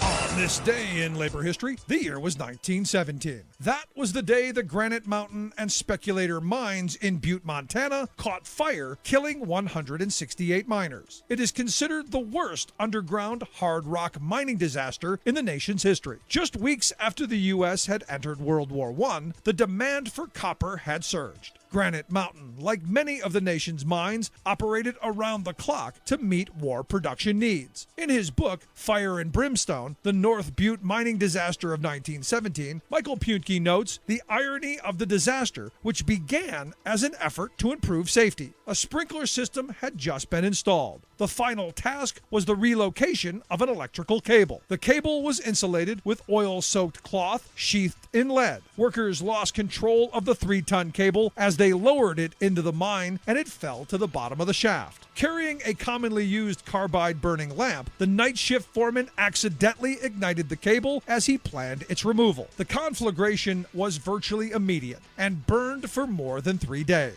At the time, 415 miners were at work on the overnight shift. Smoke and gases quickly filled both mines. With no alarm system in place, those that could not escape succumbed to carbon monoxide poisoning. In 1996, a memorial plaza was dedicated to those who lost their lives. It details a slice of Butte's mining and labor history that culminated in tragedy.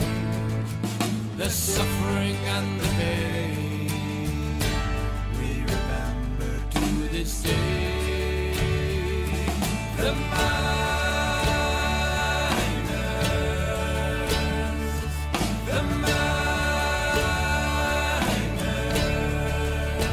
Labor History in 2 brought to you by the Illinois Labor History Society and The Rick Smith Show. Welcome back to The Rick Smith Show. Now, here is Rick Smith.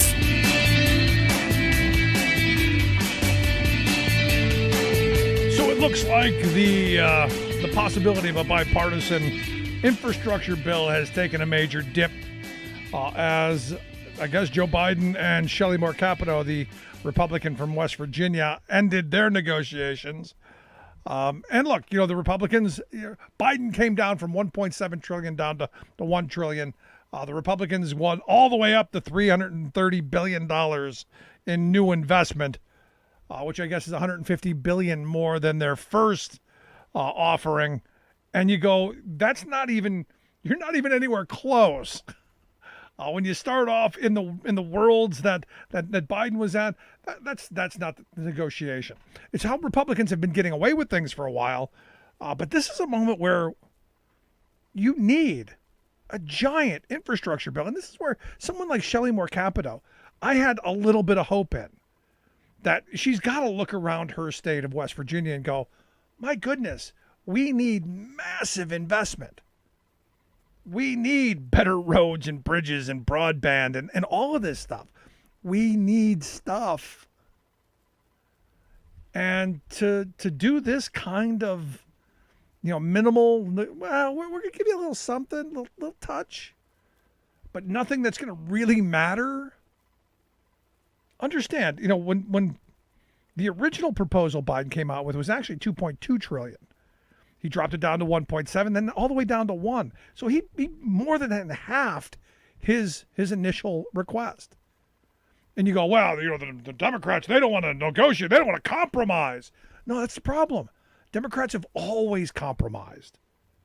They've always given ground. And look, this is where I'm looking at Biden going, man, I love this guy.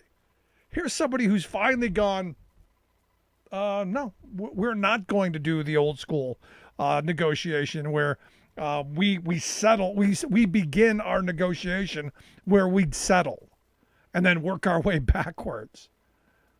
He came in with a big, bold, chunky plan and is sticking somewhat to it, and good on him. Look, at the end of the day, Joe Manchin's going to have to come around if he wants to help the people of West Virginia. If he wants to be governor, I think he's got to be the one who goes, you know what? Eventually, I stuck to my guns. I tried to do it. I tried to get it the way I wanted, but eventually we had to get something done, and I was able to bring investment back to West Virginia. Elect me governor. That's got to happen. So it's going to be interesting to see how this plays, but I guess Biden is now speaking with the Republican from Louisiana, Bill Cassidy. I guess there's another little sect of Republicans who want to play this, let's negotiate, and then vote against whatever we agree to anyway. Again, we've seen this movie before. We'll see it again. I'd love to hear your thoughts, though. Do we need a big, chunky infrastructure plan? Do you see it? As you're driving down the road and you're hitting all those potholes everywhere, do you go, man, I wish someone would fix this? When your cell phone doesn't pick up anything, do you go, gee, I wish someone would fix that? It's what we need to do. I'd love to hear your thoughts. Email me, rick@thericksmithshow.com. Quick break. Right back.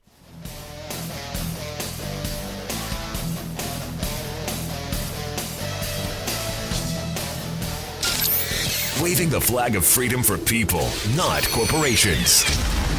Rick Smith.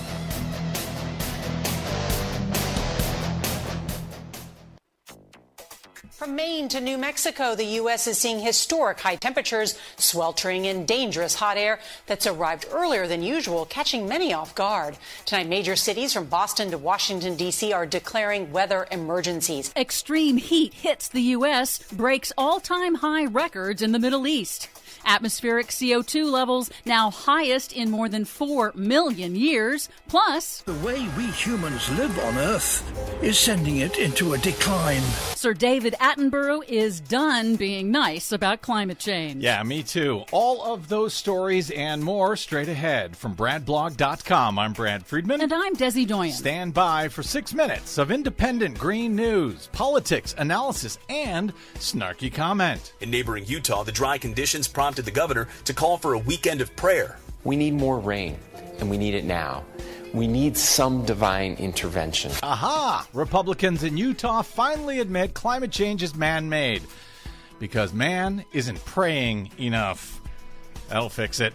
This is your Green News Report. Okay, Desi Doyen, it looks like you've got nothing but bad news today. Yes, sadly. As usual. Yep. Concentrations of CO2 in the atmosphere have reached a new record high, 419 parts per million, as measured at the Mauna Loa Observatory in Hawaii. That's 50% higher than pre-industrial levels, the highest in 4 million years. The last time CO2 was this high, global sea levels were nearly 80 feet higher than today, and average temperatures were 7 degrees Fahrenheit hotter. Even though last year's emissions did drop by 7% due to pandemic-related economic shutdowns, it barely registered as a blip. Axios meteorologist Andrew Friedman explains that, quote, CO2 levels directly correspond to climate impacts. As long as we're emitting CO2, concentrations will keep building up. It took more than a century to reach 400 parts per million, but it's taken humanity only 8 years to reach 419. We're good at this. Global warming, of course, is already impacting us now. The Russian Arctic hit 89 degrees Fahrenheit last week, and this week a blistering extreme heat wave is breaking records across the Middle East, with temperatures running around 15 degrees above normal, driving temperatures to historic levels for this time of year. It's only early June, but several Mideast countries over the weekend tied all-time high national temperature records, some soaring above 125 degrees Fahrenheit a full month before high temperatures reach their annual average peak. Of course they did. This is hitting us hard, and it's hitting us bad. Here in the U.S., much of the country is sweltering through an historic early season heat wave. More than 24 million people are under extreme heat advisories, from the northern plains to New England, from Texas all the way up into Canada. At least 6 states set new record highs on Monday, with several cities in the East Coast declaring heat emergencies. The heat is intensifying storms in the south and severe drought conditions across the west, including fueling wildfires. See what I said about this is getting bad? In India, where the annual monsoon season begins this month, a new study concludes that man-made global warming will likely make India's increasingly erratic monsoon seasons even more intense and severe. Researchers studying 1 million years' worth of ice core data found that higher CO2 levels and associated global warming were major factors in past monsoon intensity. They confirm monsoons are already intensifying now and warn, quote, the risk of catastrophically strong monsoon seasons is very likely to get worse because of man-made climate change. Just more warnings that we can ignore. Don't be silly. A different study projects that the price of tea could soar due to man-made climate change because a quarter of the world's tea is produced in India, where heavier rains have washed away crops and eroded soil. Finally, venerable 95-year-old British naturalist and filmmaker Sir David Attenborough calls his latest film, A Life on Our Planet, a first-hand witness account of what he has seen happen to the planet, and he gave an uncharacteristically stark assessment in an interview with 60 Minutes on Sunday. You call the film a witness statement. A witness statement is given when a crime has been committed. Yeah, well, a crime has been committed. And it so happens that I'm of such an age that I was able to see it beginning. But he also sounds a note of cautious optimism if humanity can ramp up clean, renewable energy. If we could solve the problems of storage and transmission, the world is ours. We have all the power we need. Why should we go on poisoning life. Because poison pays, Sir David, and it pays well. And this is a guy who's been watching this stuff for a very long time. Yeah, he's kind of old. Yeah. No more Mr. Nice Guy there. For much more on all of these reports and the ones we couldn't get to today, please check out our website at greennews.bradblog.com. Don't forget, you can download our reports anytime via Stitcher, TuneIn, Google, or Apple Podcasts. Find, follow, and share us planet-wide on the Facebooks and the Twitters at Green News Report. I'm Brad Friedman. And I'm Desi Doyen. And this has been your Green News Report.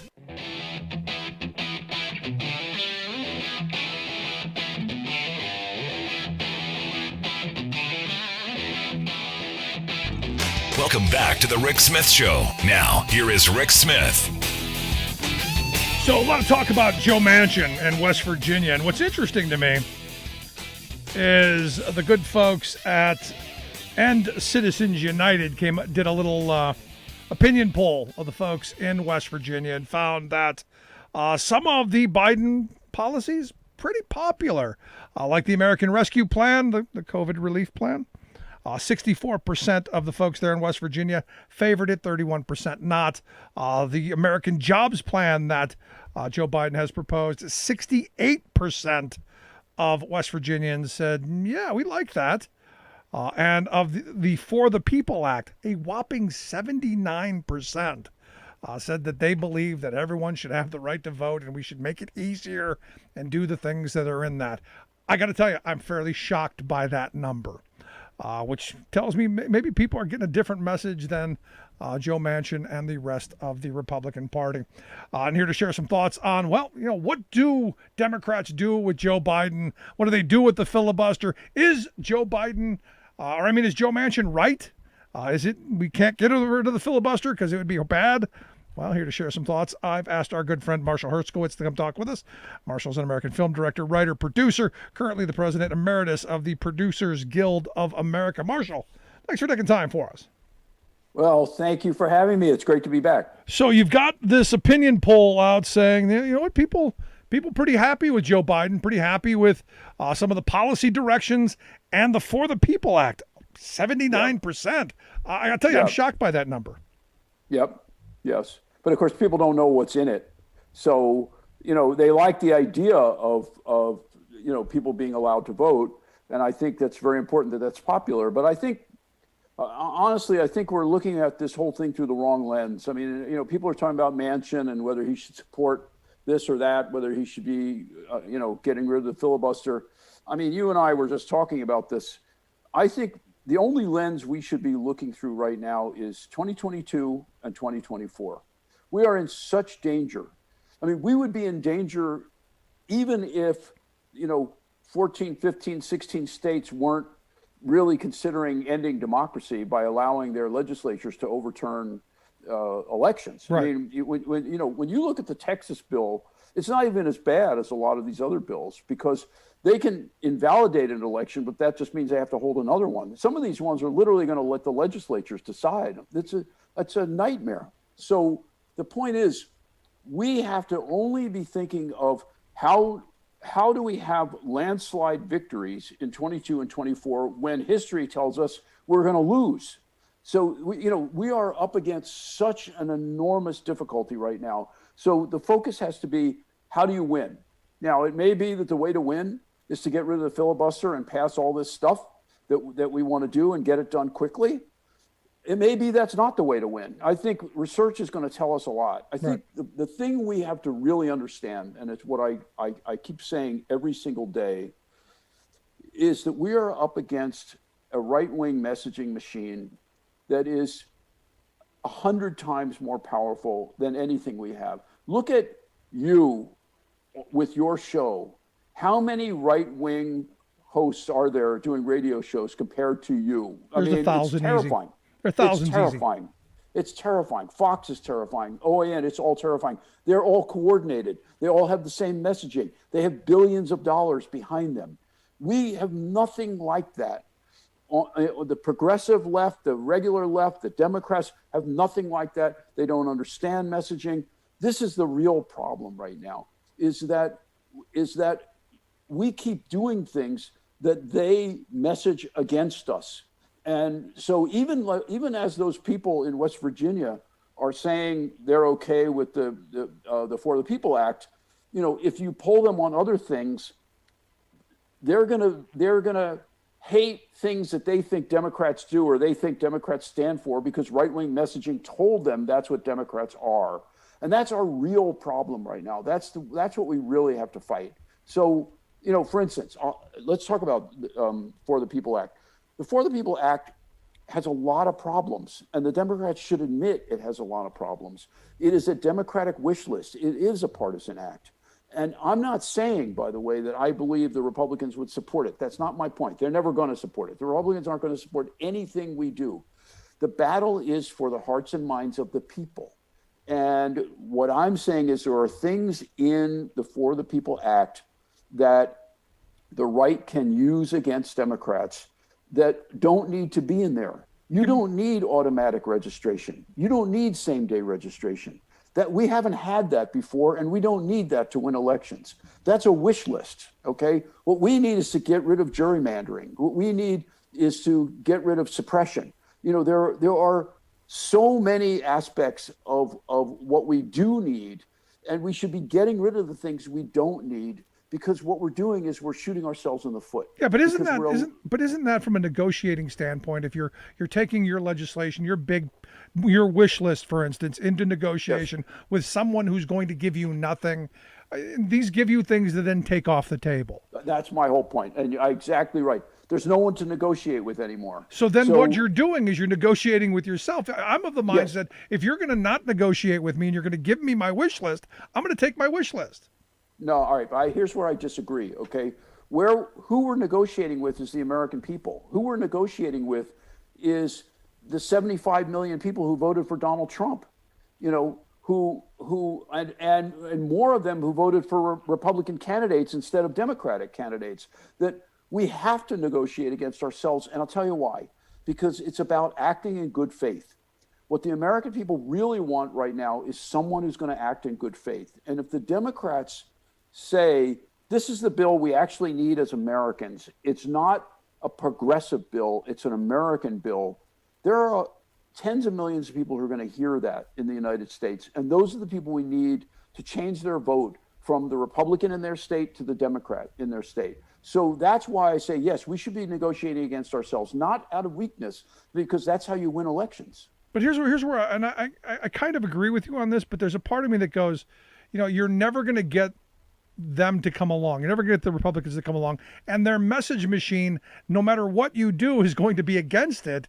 And their base is always going to be against it. So there's really nothing that you can do on any level that they're going to agree with, outside of voter ID, outside of no mail-in ballot, outside of getting away from drop boxes and any way to make voting easier. So, while I agree that, you want to have the most functional bill possible and the best messaged bill, I just don't see that it's possible, given the fact that you have a party who is saying no to everything while simultaneously doing in the states the same kind of partisan stuff that they're accusing the Democrats of doing. In states across this country, there's no bipartisan stealing of the votes. There's one party working to steal the next election. Totally right. I agree. So I am not saying that we should be negotiating with the Republicans or acting in good faith with the Republicans. Right. They're not going to do anything.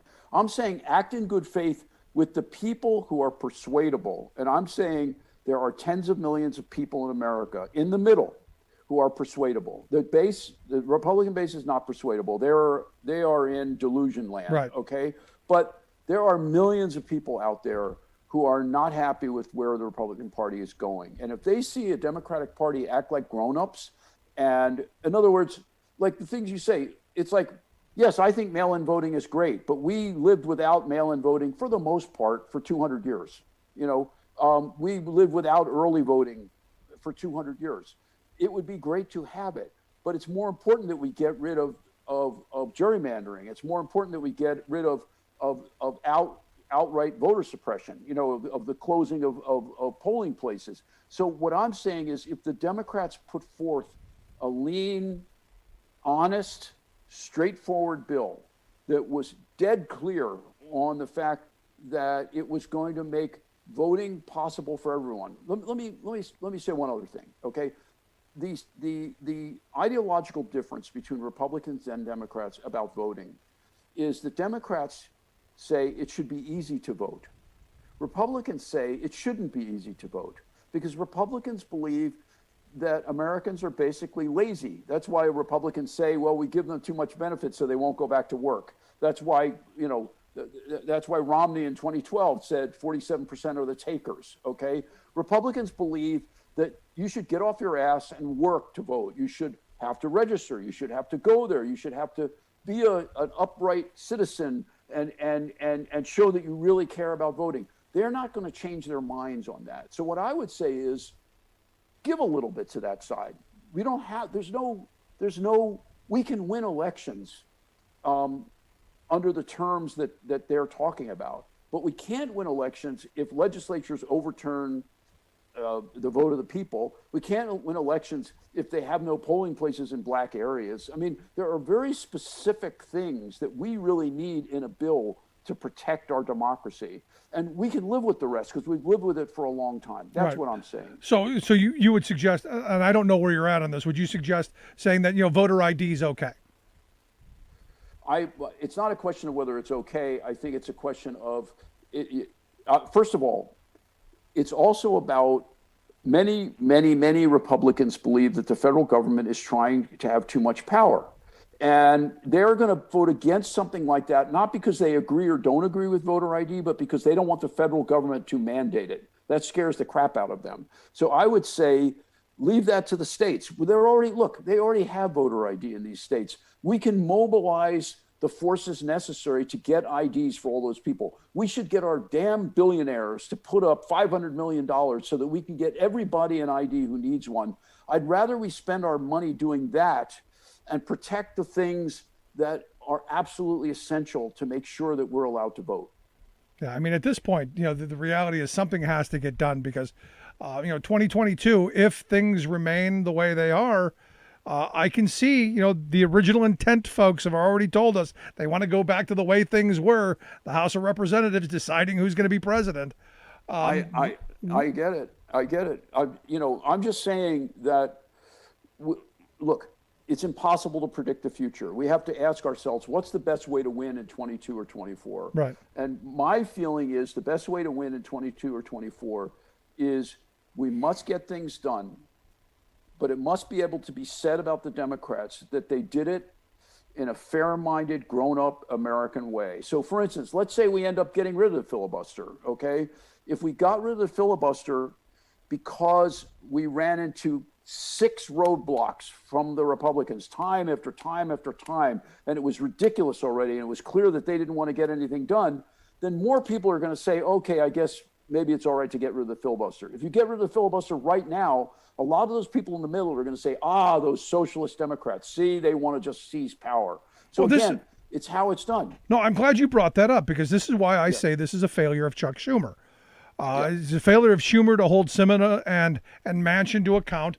The Tom DeLays of the world and the Newt Gingriches and the Mitch McConnells would have certainly held their people to account. But more importantly, not continuing to push this issue and make the Republicans take votes and make them be out in public so people see that. This idea that one guy can secretly filibuster something and nothing come up for a vote is ridiculous to me. By the way, I've long been in favor of going back to the way the filibuster used to be. A talking filibuster. The talking filibuster, because it's not just that the person has to talk, it's that the people supporting the filibuster must be present. And these guys are so damn lazy. They want to go back and they don't want to be there for 48, 72, 106 hours. The point is, it would be rarely used, but it would still be there. Because again, I say over and over again, look what happened to us with Kavanaugh. Look what happened to us with Barrett. It's going to end up biting us in the ass if we get rid of the filibuster. Eventually, the Republicans will be in power and think what they're going to do. Think they're going to ban abortion. They're going to get rid of Social Security. They're going to mandate a balanced budget. There are a million things they could do, and we could not stop them. So I am really fearful about getting rid of the filibuster altogether, but I do think we could reform it and make it useful to both sides. What do you say to the person who says, Marshall, that, let's say that happens. They go in to do all this stuff, and immediately the people uprise, and, this is the democracy after all. They throw all the bums out. The next crew comes in and returns to those, and undoes the damage that they've done. And that maybe there's actual voters being engaged and active, and nobody wanting to defy the voters, so those things don't happen. Well, look, that makes a lot of sense. But I look at a 6-3 Supreme Court, and I look at what's happening in these state legislatures around the country, and I can't guarantee that the laws passed by a Republican majority, if they had it in 2024, if they had a Republican president and both houses, I can't guarantee that we would ever recover from that. I can't guarantee that we would even be a democracy after that. I can't guarantee we're going to be a democracy in 2022, as a matter of fact. So, yes, you're right. As we imagine America, say they come to power, right, and they do all those things, and we would vote them out. That's in the America you want to believe we're in, but I'm not sure we're in that America. It scares me a lot. That's all. And I'm right there with you. I mean, there's, I have great trepidation in this moment that, I'm looking at this and going, let's say, the Mitch McConnell gets power in 22. They take the House back in 24. Donald Trump wins again. Do you think that McConnell doesn't undo the filibuster then to move forward their thing? I mean, this is kind of where I'm in this moment. Well, there is a way to do that. By the way, there is a way to do that. And I think it's possible. I think if you reform the filibuster and then pass it as legislation, I believe you would get the 60 votes to pass that as legislation. And because once it's legislation, then it can't be overturned as a rule change. Then it's a much harder thing to change. And so that's what I've been saying is pass it as legislation, as a reform. And I bet you could get the votes to do it. But I'm a Pollyanna. No, look, because here's my problem. My problem is I want to get things done. Yes. We've been talking about infrastructure in this country for basically my entire life. We've been heavily talking about it since 2008 when the economy dropped out, and that this is how we're going to revive our economy. This is how we're going to bring jobs back. So we're going to do all these wonderful things. And yet we still haven't, we had 4 years of infrastructure week, still no investment. Things have to get done. But we're going to do it. We're going to do it. In other words, he's going to pass it through reconciliation. It's going to happen. In other words, this guy, look, it's going to be 6 months, whatever it is, 6 or 7 months. Within his first 7 months in office, he will have passed 2 major bills that will have far-reaching effects on America for a generation. That's a remarkable thing. They're going to pass it. You know that. They're going to do it through reconciliation. And you're right, he has to get it done, but I'm saying he's going to get it done. Okay. And he doesn't have to get rid of the filibuster to get that done, because that could be done through reconciliation. You can't do for the people through reconciliation because it's not a budget situation. That you're going to need the 60 vote majority. That's a much harder bill to pass. That's all.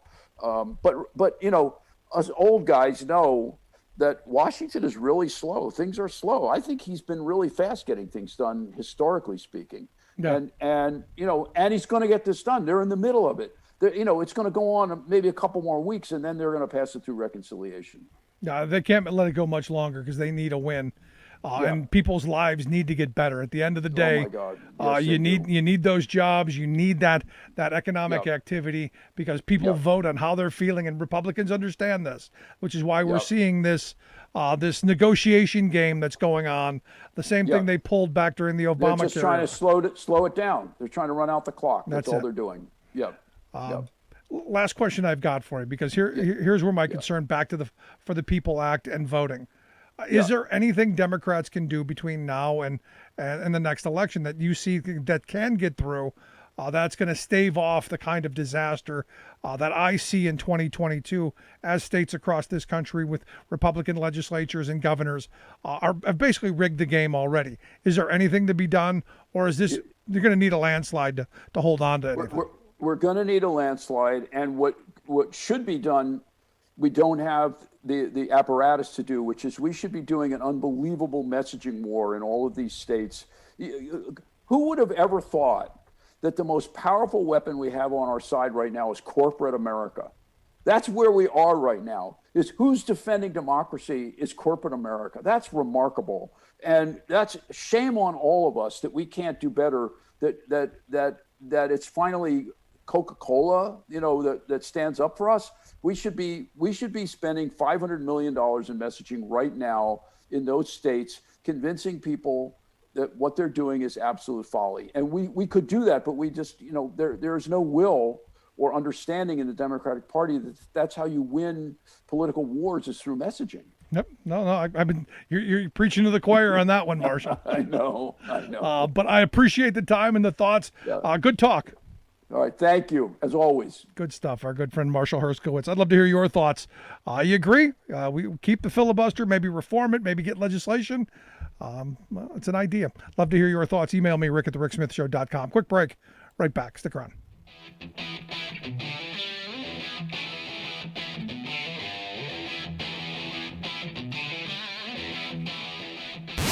Saving work in America, one show at a time.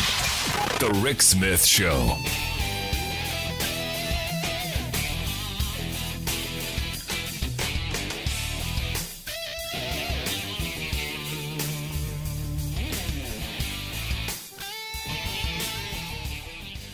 I'm Rick Smith, and this is Labor History in 2.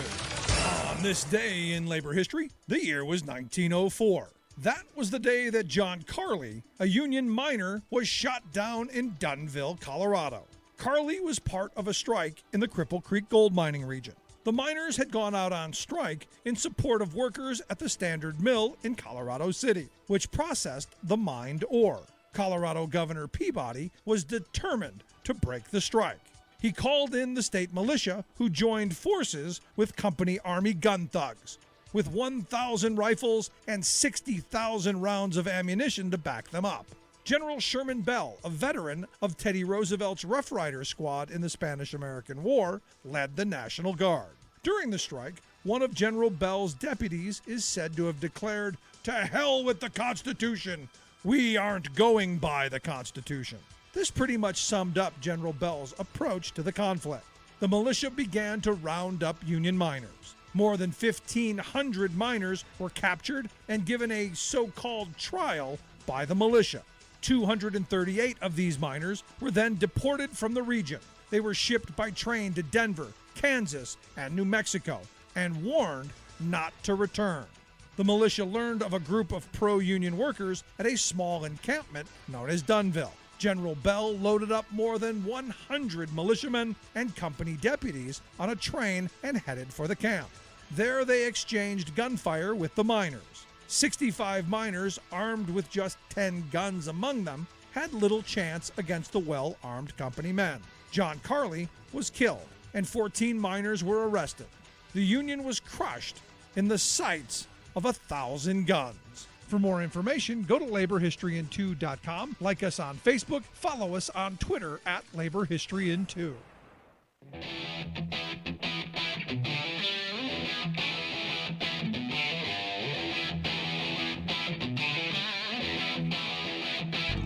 Welcome back to the Rick Smith Show. Now, here is Rick Smith. So, interesting conversation with Marshall. And look,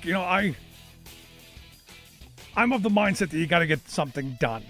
If they don't take this moment, and this is what Republicans understand, and they this is what they've done masterfully.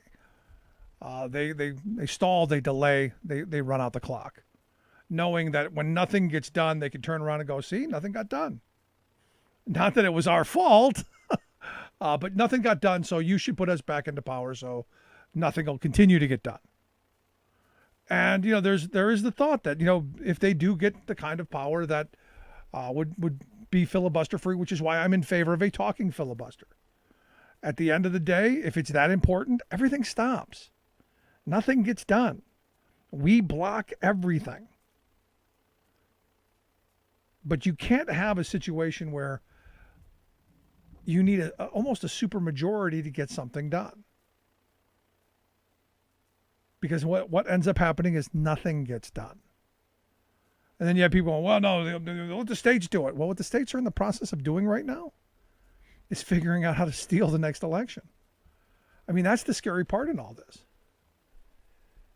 And if nothing gets done, I guarantee you one state, at least one, overturns an election because they have the power to. That's frightening. That should frighten everybody, regardless of which side of the aisle you're on or which flag you fly. Anyway, if you missed any of today's program, thericksmithshow.com. That's where you go to get the podcast.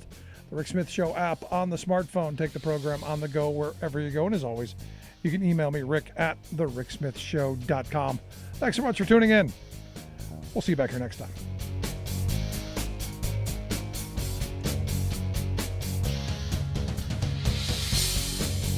You've been listening to The Rick Smith Show.